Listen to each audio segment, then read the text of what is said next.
Welcome back to the Gweilo 60 channel. I'm walking the streets of Nanning once again today with a beer in my hand. Yes, a Lee Chan 1998 beer. One of the things, let me go over here for a second, get a little bit closer.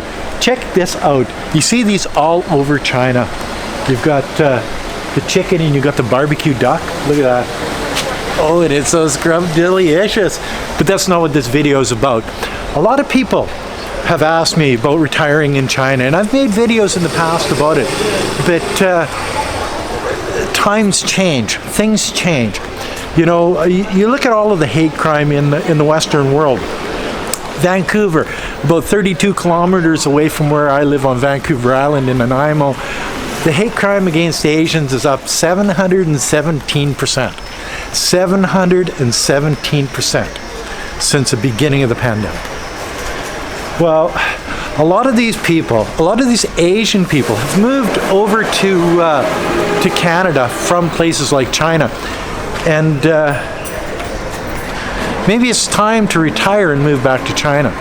I know I used to run an immigration consulting firm back in the day, back when I figured that people wanted to move to Canada from places like China and Bangladesh and the Philippines, and I worked in a number of different countries. And maybe that was true back then. I don't think it's true anymore. I think that, especially here in China, I think that the people here have had enough. You know, had enough of the discrimination, had enough of the, you know, all of the Asian hate and stuff like that. But you know what? I think it's come full circle now, and I think that China is probably one of the better places to live in the world. If you live in a city, let's not get confused here. If you live in a city, you've got all the amenities, you've got good education institutions, schools and universities, you've got good doctors, you've got good hospitals, you've got subway systems, and you've got all of the amenities that you could just dream of in the Western world, especially when it comes to transportation. That can't be said for the rural areas of China. They're still catching up to the rest of the world. And I don't want to get run over here. I'm in a village today. I find that sometimes it just gives a better ambiance. You know what I mean? With the roosters crowing in the background, the 5 RMB beer. The people are great. I can walk through a place like I've never been here before. I've never been here before, but you don't have to look over your shoulder. People are kind, courteous. It's a safe place. There's no violence here. That's another thing. If you're trying to get away from the Western violence against Asians, I don't see why more Asian people aren't moving back here. It's less expensive. Even if you're in a big city, it's less expensive. You get into the rural, smaller communities and stuff like that, it's really less expensive. Especially if you're on a fixed income. A lot of senior citizens are on fixed incomes, and they live like dogs in their own country. Like seriously, I know a lot of people that are my age or a little bit older that live in Canada. And they're living on a couple $1,000 a month, and rent is $1,500, and you got $500 a month for food, clothes, meds, beer, all of that other stuff. So it just makes it a shitty life that you've worked your entire life for in retirement, and now you're living like a dog in your own country. Where if you move to a place like mainland China, you live like a king on $2,000 a month. That's 10,000 RMB. Your rent might be a couple thousand RMB, and the rest is just for spending and having fun type thing. You know what I mean? You know what I mean. A lot of people say, well, how do you get a visa? What do you do, Gweilo? You know what I mean?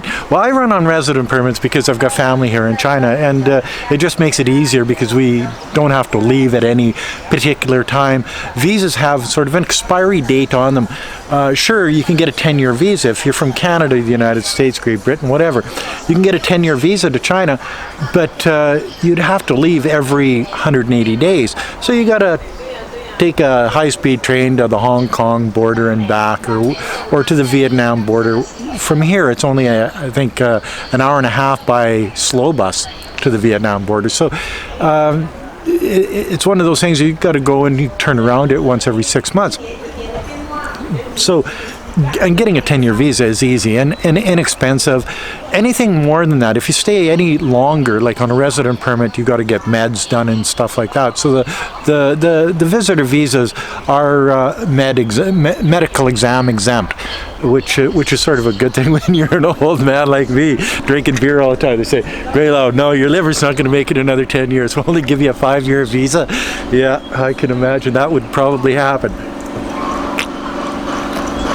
But anyway, so once you got your visa, you jump on an airplane and you come to a place like China. Now, okay, there's tough times to begin with, because how do you get from the airport to your hotel? How do you book a hotel?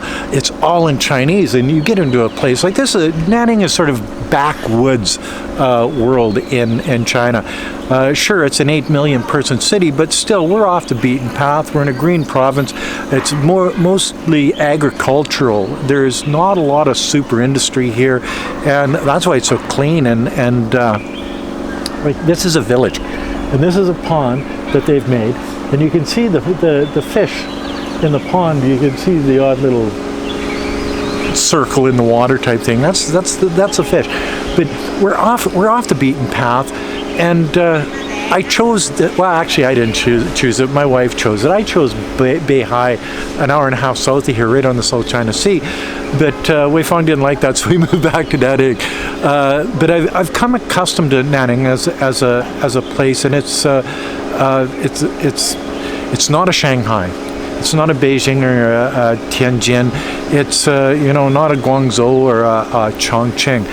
But I prefer this, and the Westerners that I know, which are very few in Nanning City, prefer it like this, because it's not that hustle and bustle. When you're older, you're tired. You want it a little bit less frantic, and Nanning City is like that. So. If you're thinking about retiring, a visa's not hard to get. Transportation over here is not hard to get. Get Google Translate on your phone, and make sure you got a VPN so your Google Translate will work, because Google, Yahoo, YouTube and Twitter and all of that stuff will not work here without a VPN. So you need a VPN, and to install a VPN here in China is a little bit difficult. You can get Chinese VPNs, and they actually work pretty good, and they're free. But I find it's better to get a VPN, put it on my system, like on my cell phone or on my laptop or whatever I'm taking with me. And so I've got it when I get here, and then you don't have to try to find a web page that isn't blocked that you can download a VPN on. So if you already got it. So once you got that VPN and you've got Google Translate and stuff like that, then you can start translating and talking to people and whatever. And that's basically where it starts. You get a hotel room, you start to venture out, you try the food, and the food is amazing. And then you start to wonder why you're paying $30 for a bowl of soup, or $25 for a bowl of soup in a place like Nanaimo, when you can come and get something even better here for $2. Like, seriously, the soup's in the morning, and that's what we eat in the morning for breakfast, is soup. So you're getting more, and you're paying like 15 times less. You can rent a place here for a couple thousand RMB a month. That's basic, and that's like $400. You know what I mean? And that's your biggest expense. With me, beer used to be my biggest expense. Well, actually, we own our home. We have since 2007 here in Nanning. But you catch what I'm saying here, right? So then you got your visa, you got your hotel room, you got your VPN, and you got your Google Translate. You got your money in your bank account. And that's another thing that people ask me, well, how do I get money into China? Well, you put some bucks in your jeans and just you turn it into yen when you get here. Or here's a brain fart for you. Why not just leave it into your bank account in Canada, the UK, the United States, or whatever. Bring your ATM card, because you know what? The ATM machines work the same here as they do anywhere else in the world. Yeah. Usually when I hit the streets of China, when I come in, well, before I had my bank accounts here, I didn't worry about it. I hit the Beijing airport one time, I think, with $1.78 in my pocket and an ATM card, and basically that was it. Because we don't really have to worry about that, because although people think China's some backwards Hickville country out in the middle of nowhere, you can't be further from the truth. It's got some of the biggest cities in the world, technology out its yang, and using the banks is the same as everywhere else. So you got your hotel, you got your money, you got your visa, you got your Google Translate and your VPN, and the rest of it is just sort of looking around, having fun, drinking beer, eating the food, and experiencing life as you should be able to experience it in your own country as a retired person with the money that you've earned over the 40 years that you've worked, rather than, you got it, living like a dog in your own country, not being able to afford anything, and just living out your days in scum and squalor.